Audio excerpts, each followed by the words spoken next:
Good morning and welcome to our next editorial. In today's editorial, we're talking all about the world of depth.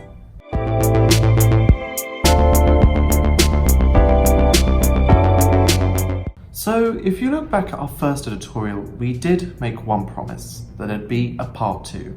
Now this is kind of the part 2. So today we're going to be talking all about depth and how depth is being used in design and how depth is being used elsewhere in design, like UI and everything. So like I said in the first video, with the rise of more complex design applications like the recent updates to Photoshop and more apps on iPads and iPhones and mobile devices becoming more and more complex and being able to machine 3D shapes, we've seen such a big rise in the amount of 3D design and depth design everywhere. So I'm talking about 3D objects, 3D designed objects, flying objects, kind of connects to the flying elements topic we spoke about, 3D typography, you know, the works. It's being used everywhere. And it's not just 3D parts like created graphics, it's also in UI as well. And if you hark back to iOS 6 and the Android version of the time, I don't know much about Android, which is a bit bad for a techno nerd like me, but no, do not know much about Android. But all operating systems on the mobiles back then, iOS 6 and prior, used very much a skeuomorphic design. So they used a lot of 3D rendered elements that looked like real life objects. The notebook had a little wire. The reminders app was little post-it notes, and you know, it was 3D rendered. So that would technically be depth design as well. So it's got a long history in design. However, iOS 7 and onwards ushered in a new wave of flat, and so did Windows and so did Google. However, the way Google and Apple did it differently to Windows is Windows kept it on one plane. So you had tiles. So you had the start screen, and then you had little tiles here, there and everywhere, different color tiles to represent a different color app. And this was great. It was great it was a big refresh to Windows, and at first it was a great needed refresh of Windows. Windows had not seen a UI refresh that was really considerable for a very long time, considering you literally need to wait, well, used to wait about 5 years for a new Windows release. So yes, it was a big change. However, when Google and Apple did it, they used a lot more depth. So what do I mean by this? So with Google, they used material design. So they used shadows, and they still had flat elements. So they're kind of the in-between of Apple and Microsoft's mindset. So Apple was very much gradients, curves, depth, shadows. Windows, very much flat, no shadows, no depth, single plane. And then they did actually try to incorporate depth. So if you clicked one of the tiles, the tile would bend backwards depending on where you clicked on the tile, which I thought was really cool. And they're kind of bringing that back in Windows 10 with the Fluent design, but it's kind of scaled back now. But Google had flat elements, so they had flat colors. However, they had shadows and they had different things and different elements that would sort of be higher than others, and there was a certain hierarchy, and that's key to depth. You need a certain design hierarchy. Some things are at the back, some things are at the front, and that's what creates the illusion of the depth.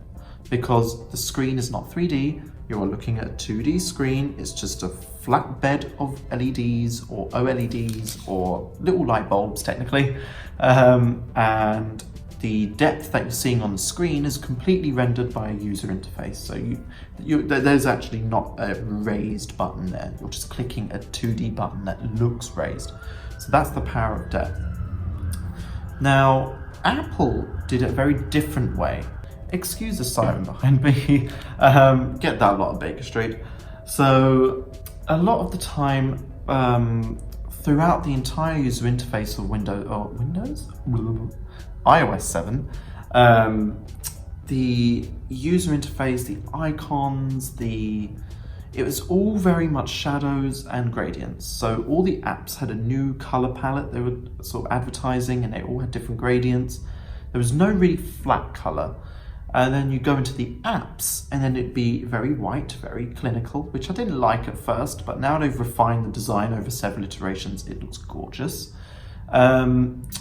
They still wasn't flat. You know, when you scrolled, the panes were semi-transparent. They had a frosted effect. So they'd still show gradients of some sort of what was behind them.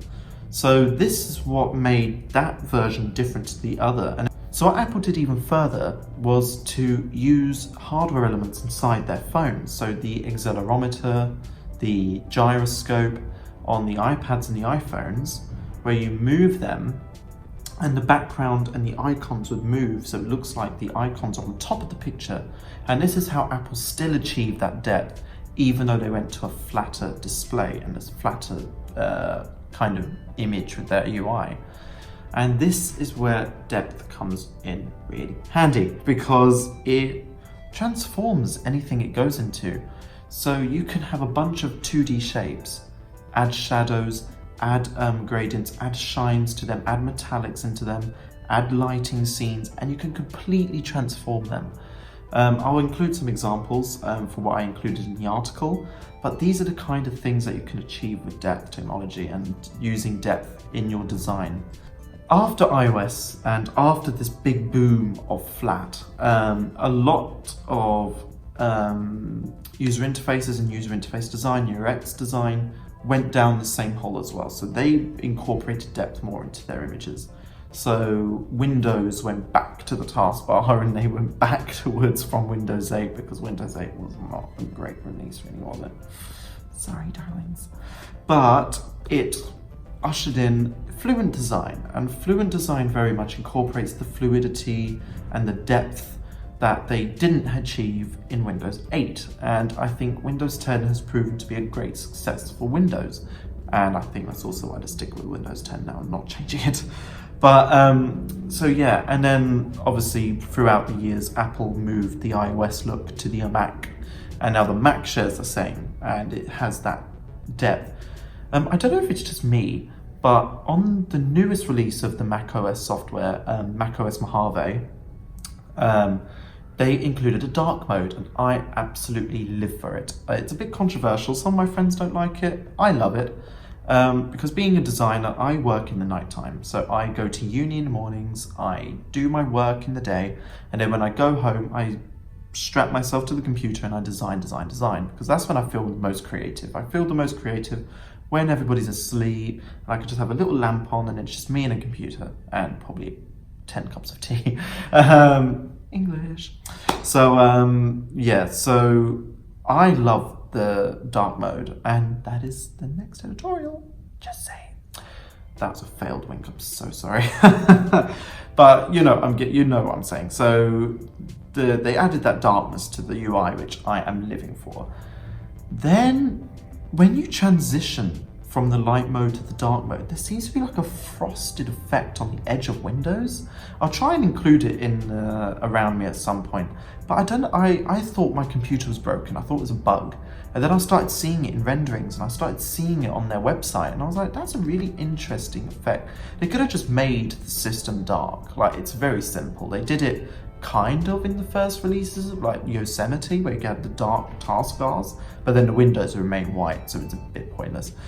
But you know, it's weird, because even the taskbar and the bottom bar as well, the dock, have that frosted effect on the edges, and I didn't really like it at first. I thought it was a bit weird, so I went back to the light. But now I kind of switched from them, so I'm in the light mode now, and then in the evening I switched to dark mode. I absolutely love it. So I think it's getting used to it, but let me know what you think. Put it in the comments below. Have you noticed it as well? Because I feel like I'm going mad. So that's it for today's video. I hope you enjoyed it. We speak a lot about depth in our article as well, so head over to the website and read the full article, which this video is based on. And yes, and the next editorial will be a slightly different one. It's more of a topic rather than a segment of design. So we're going to be talking about how screen sizes making my life difficult.